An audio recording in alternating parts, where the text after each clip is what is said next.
यह खीरा कब इसकी फसल लगती है और कितने दिन में तैयार होता है? खीरे को हम इस जो बीज रहित खीरा है बिजाई हम अगस्त के अंत में या सितंबर के पहले सप्ताह में करते हैं, जो फसल लगभग दिसंबर के मध्य तक खत्म हो जाएगी। ऐसे होती है खीरे की खेती पॉली हाउस में और उसे लोग सलाद के रूप में प्रयुक्त करते हैं। यह है खीरा किस्म पूसा हाइब्रिड और खीरा हम खाएंगे भी। यह देख रहे हैं पॉलीथीन का यह प्लास्टिक का यह एक खेत है जिसमें सूर्य की किरणें घातक किरणें नहीं आएंगी, तो इसे आप देख रहे हैं और यह इसमें खीरा हम खाएंगे भी। अरे वाह वाह वाह वाह, देखिए इसमें सिंचाई भी की गई है। इसके प्रमुख वैज्ञानिक हैं, उनसे भी हम बात करेंगे। और लताओं के माध्यम से खीरा ऊपर चढ़ता है और देता है फल। इस खीरे में कोई बीज नहीं होता, बस ज़्यादा मत तोड़िए, आ जाइए। देखिए नीचे आप देख रहे हैं कि लताओं के माध्यम से बहुत सुंदर। क्या नाम है आपका?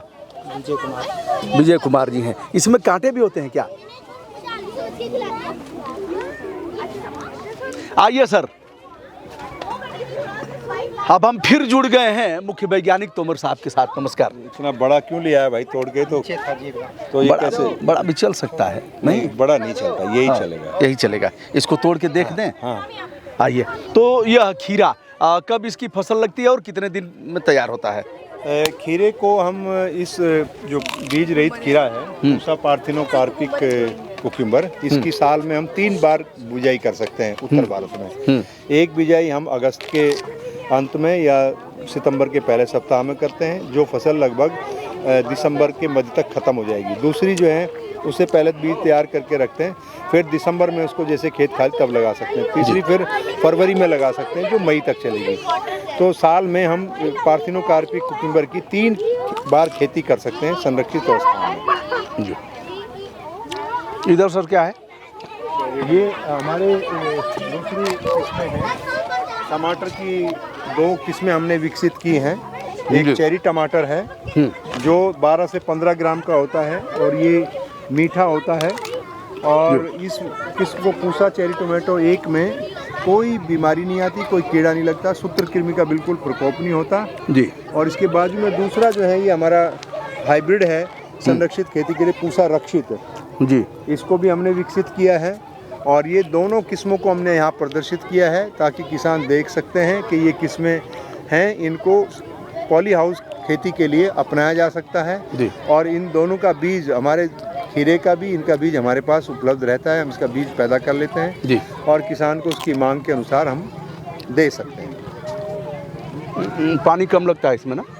इसको उगाने के लिए अगर बेहतर होगा रेज बेड का इस्तेमाल होगा, मल्चिंग होगा, ड्रिप फर्टिगेशन होगा, पॉली हाउस होगा। इन चारों कॉम्बिनेशन को अगर हम साथ लेकर के काम करते हैं जी, तो हम एक फसल से एक साल में 1 हेक्टेयर से 42 टन 3 महीने में 42 टन हम खीरा ले सकते हैं। इस तरह से आप अगर 3 फसल लेते हैं तो हमारा 116 टन हो जाएगा 1 हेक्टेयर से, 3 फसलों में 1 हेक्टेयर। टमाटर का उसको आप 100 किलो का 1 क्विंटल हो गया, 10 क्विंटल का 1 टन हो गया। आप उसमें 3 जीरो बढ़ा दीजिएगा तो इतनी मात्रा में हम उससे उपज ले सकते हैं। कितना बड़ा हो जाता है ये तो आपका ये आ गया 56 कद्दू। सर यह तो अजीब दिख रहा है, कद्दू नीचे है। ये बेल वाली जो फसलें हैं जी, ये जैसे यह कद्दू है या तो क्या इसी तरह से फल लगते हैं इसमें? इसी तरह का गोल आकार का फल बनेगा और इसका जो औसत फल है वो 400 से 600 ग्राम तक हो सकता है। अच्छा। और एक पौधा 4 से लेकर के 6 तक फल दे सकता है। इसकी कुल फसल अवधि 80 दिन होती है। अगर हम 30 दिन का पौधा लगाते हैं तो उसके बाद 50 से 60 दिन का समय और होता है। और ये बहुत अच्छा, एक पौधे की औसत पैदावार आप देख सकते हैं, अगर औसत 6 फल भी देता है तो 6 गुना 5 3 किलो एक पौधा फल दे सकता है। और 1 स्क्वायर मीटर में अगर हम इसको लगाते हैं, रो टू रो हमने इसको लगाया है यहाँ, 75 सेंटीमीटर की बेड बनाई है और 50 सेंटीमीटर बीच में जगह दिया है, और इसमें अगर हम मल्चिंग और ये सब कर दें तो ये कम समय में बहुत अधिक उत्पादन देने की क्षमता है। स्वास्थ्य की दृष्टि से इसका क्या महत्व है? स्वास्थ्य की दृष्टि से विटामिन सी का बहुत अच्छा स्रोत है। अच्छा। और मैं इसको बताना चाहता हूँ कि इसकी जब हम कुकिंग करते हैं जी, तो सामान्य जो कुमड़ा है या सीताफल है उसमें 2 से 3 विसील देनी पड़ती हैं जी। लेकिन इसमें 1 से 1.5 विसील में ही कुकिंग हो जाती है। इससे कुकिंग के दौरान जो लगने वाली ऊर्जा है उसमें भी बचत होती है, जल्दी घुल जाता है, और जल्दी घुल जाता है और खाने में बहुत अच्छा स्वादिष्ट है। जी।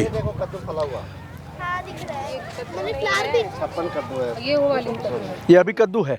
ये दूसरी किस्म है पूसा पसंद। इसका फल छोटा होता है, तकरीबन इसका फल 70 से 75 ग्राम का होता है या अधिकतम 100 ग्राम तक हो सकता है जी। और ये थोड़ा बड़ा भी फल आप देख रहे हैं, ये भी खाने के लिए योग्य रहता है, लेकिन बाजार में जो आगे वाला फल है इसी आकार को ज़्यादा पसंद किया जाता है। तो ये पूसा पसंद किस्म है और इसकी पैदावार उसकी अपेक्षा थोड़ा कम है क्योंकि इसका फलों का आकार छोटा होता है और अवधि लगभग बराबर होती है, लेकिन फल इसमें ज़्यादा लगते हैं। फल ज़्यादा लगते हैं जी। तो ये 2 किस्में जो है हमने विकसित इसलिए की हैं कि किसान भाई नवंबर से लेकर के मार्च के बीच में, अगर ये बेल वाली सब्जियों का पौधा है स्क्वैश, लेकिन इसको झाड़ी नुमा पौधा बनता है जी, इसको लो टनल के अंदर लगा सकते हैं। दूसरी फसलों को हम लो टनल में नहीं लगा सकते क्योंकि उनकी बेलें दूर तक फैलती हैं जी। तो इसमें हम प्लास्टिक के जो टनल हैं वो प्लास्टिक ढक से ढक देते हैं। जब पाला गिरने का चांस खत्म हो जाता है या उसको हटा देंगे, नहीं रहता है संभावना, तब हम उसको हटा देते हैं। और ये अब आप देख रहे हैं प्राकृतिक रूप से उगा हुआ। ये कौन से महीने में बिजाई की होगी? ये लिखा है जी, हमने 11 नवंबर को बिजाई की थी जी, इसमें सीधे बिजाई की थी, इसमें हमने रुपाई नहीं की थी, बिजाई की थी। इधर हम दिखाते हैं आपको, ये पूसा रेड कैबेज शंकर, यह नीली नीली प्रजाति, यह नीले रंग का, और यह पत्ते वाली गोभी, ये पत्ता गोभी है, उसकी किस्म है पूसा रेड कैबेज शंकर 1। और इसका बीज तो पहाड़ों में बनता है लेकिन इसकी खेती मैदानी क्षेत्रों में की जा सकती है और इसकी भी मात्रा स्टार होटल्स में तरह तरह की तैयारी करने में, जैसे सावरक्रोट बनाने में, सूप बनाने में या सलाद में भी प्रयोग अगर आप चावल को रंगीन बनाना चाहते हैं, आप हर चीज़ रंगीन बनाना चाहते हैं, जैसे चावल का हम पुलाव बनाते हैं, जब तैयार हो जाता है इसकी पत्तियों को बारीक बारीक काट लें, तैयार होने के बाद उसको डाल करके ऊपर ढक दें तो इसके अंदर से जो एंथोसाइनिन है वो चावल में मिल जाएगा। अच्छा। और उसका रंग परिवर्तित हो जाएगा तो आपको प्राकृतिक रूप से जो रंग मिलेगा वो आपके स्वास्थ्य के लिए बेहतर होगा। इसमें एंटीऑक्सीडेंट होंगे, एंथोसाइनिन हमारे शरीर को स्वस्थ रखने में बहुत कारगर है, ऐसा माना जाता है। मतलब फूल वाली गोभी से ज़्यादा इसमें, फूल वाली गोभी से ज़्यादा इसके अंदर पोषण होता है जी। अच्छा, यह सुरक्षित होता है, जैसे ढका हुआ है तो नीचे छिड़काव तो कुछ आप लोग करते नहीं इस तरह नहीं, का? छिड़काव की आवश्यक, हम एक वैज्ञानिक शोध संस्थान है जी। हम अनावश्यक छिड़काव नहीं करते। हमें पता है कि कब तक हमें कीड़े को खाने देना है क्योंकि एक सीमित समय तक ही हम सहन कर सकते हैं। तो लेकिन मैं आपको विश्वास के साथ कहना चाहता हूँ, इस बार हमने पूरे इस फार्म क्षेत्र में सिर्फ एक बार कुछ ही फसलों में छिड़काव किया है जी। और उसका श्रेय मानता हूँ कि हम बारिश के मौसम में इसमें ग्रीन मैन्योरिंग करते हैं। और ये एक क्यारी 4 मीटर चौड़ी है और 15 मीटर लंबी है। ये 70 स्क्वायर मीटर का एरिया है, 14 मीटर लंबी है। तो 70 स्क्वायर मीटर में हमने एक बैग वर्मी कंपोस्ट का डाला है 50 किलो का। उसके बाद सामान्य DAP MOP की जो मात्रा है उसको इस्तेमाल किया। तो इस बार हमने देखा है कि अगर हम रासायनिक उर्वरकों के साथ साथ हमारे जो जैविक खाद हैं, चाहे वो गोबर की खाद है, वर्मी कंपोस्ट है, नीम की खली, उनका इस्तेमाल भी करते हैं, रसायनों की मात्रा को कम किया जा सकता है और फसल भी उतनी ही बेहतर गुणवत्ता की, जिसको हम इंटीग्रेटेड न्यूट्रिएंट मैनेजमेंट की बात करते हैं। दोस्तों, हम इस समय हैं दिल्ली में और लगा हुआ है मेला, देश का सबसे बड़ा किसान मेला, जहां किसानों को बीज वितरित किया जा रहा है, जहां किसानों को प्रशिक्षण दिया जा रहा है, जहां विविध प्रकार के उद्यमी किसान जिन लोगों ने बेहतर किया है वो लोग इस समय यहाँ आए हुए हैं, मेला का यह देख रहे हैं और उधर कार्यक्रम भी चल रहा है। और हम इस समय मुख्य वैज्ञानिक तोमर साहब के साथ बातचीत कर रहे हैं। यह है साग सब्जियों के विशेषज्ञ हैं और अब हम बढ़ते हैं इस समय, एक बार और हम बात कर लेते हैं सर। यह अगर मंगाना होगा तो मेल कौन सा है और हम दोबारा बताना चाहेंगे कि अगर इनका बीज, हमारी सब्जियों का बीज मंगा सकते हैं तो हमारा पता है head_veg veg@iri.rest.in।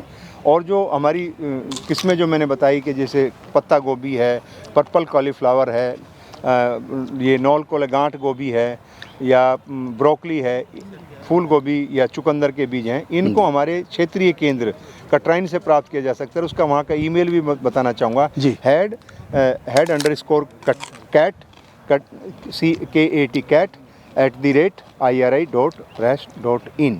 तो इस पे भी मेल कर सकते हैं और वहाँ से आपको जवाब मिलेगा। आप वहाँ पे पैसा भेज सकते हैं, आपको विस्तृत जानकारी दी जाएगी किस खाते में पैसा भेजना है, और फिर आपको पैसा भेजने के बाद संभाग के अध्यक्ष को मेल के द्वारा उसकी सूचित करना पड़ेगा, ये पैसा हमने ट्रांसफ़र कर दिया, तो आपका बीज पोस्ट के द्वारा आपके घर पे भेजा जा सकता है। यह क्या है सर? ये प्याज समूह की एक सब्जी है जिसको हम बंचिंग ऑनियन बोलते हैं, गुच्छन प्याज भी बोलते हैं। और मैं ये मानता हूँ कि ये एक ऑर्गेनिक उत्पादन के लिए बहुत अच्छी फसल है, क्योंकि इसमें कीड़े बीमारियों का प्रकोप कम से कम होता है, क्योंकि इसकी पत्ती आप देखेंगे नीले गहरे रंग की हैं, इस पर वैक्सी लेयर है, इसकी वजह से थ्रिप्स या माइट्स इस पर आक्रमण नहीं कर पाती हैं, और ये खाने में भी बहुत स्वादिष्ट है। और इसका जो रेशा है इतना बढ़िया है, एक बार आप अगर इसी सब्जी ग्रहण कर लेंगे तो बार बार आपका मन करेगा कि मैं बंचिंग ऑनियन को सब्जी के रूप में इस्तेमाल करूं। सूप में इस्तेमाल कर सकते हैं, सलाद में इस्तेमाल कर सकते हैं, इसका अचार डाल सकते हैं, इसकी भाजी बना सकते हैं, इसके मल्टीपल है। और हमने एक किसान को इसकी खेती के लिए तैयार किया है, वो बता रहा था मुझे, उस लड़के का भी सौभाग्य से नाम, जो इस किस्म का नाम है पूसा सौम्या है, और उस लड़के का नाम भी सौम्या है, और वो उसके पास आज ऑर्डर है 100 टन बंचिंग ऑनियन का, जापान से उसके पास वो है। तो मैं मानता हूँ कि जो हमारे युवा हैं, स्नातक हैं, जो कृषि में स्नातक करते हैं, वो अगर इस प्रकार की सब्जियों को चुन के और व्यवसाय के अवसर देखें, एक्सपोर्ट का अवसर देखें, तो वो स्वयं भी रोज़गार पा सकते हैं और सैकड़ों लोगों को खेती से जुड़े हुए रोज़गार उपलब्ध करा करके देश के विकास में अपना योगदान दे सकते हैं। तोमर साहब ने बड़ी बात बताया कि जो बेरोजगार हैं वह इस क्षेत्र में अपना सकते हैं और देख सकते हैं, क्योंकि इसके बीज को जापान जैसा देश मांग रहा है और बीज हमारे पास है नहीं जिससे कि हम दे सकें। तो इस पर अगर आप करना चाहें तो कर सकते हैं। यह है बंचिंग प्याज पूसा सौम्या, जैसा कि दिखाया। अब इस पर हम बात करते हैं, कई किसान आ गए हैं जो तोमर साहब से जानना चाहते हैं। तो अब हम तीसरा एपिसोड शुरू करते हैं, जिसमें बने रहिए। बड़ा अच्छा और काफ़ी चीज़ें देखने के लिए मिलेगी। सेहत का खजाना है इन सब्जियों के पास, और अपने किचन में, अपने थाली में और अपने खेतों में इसे शामिल करें।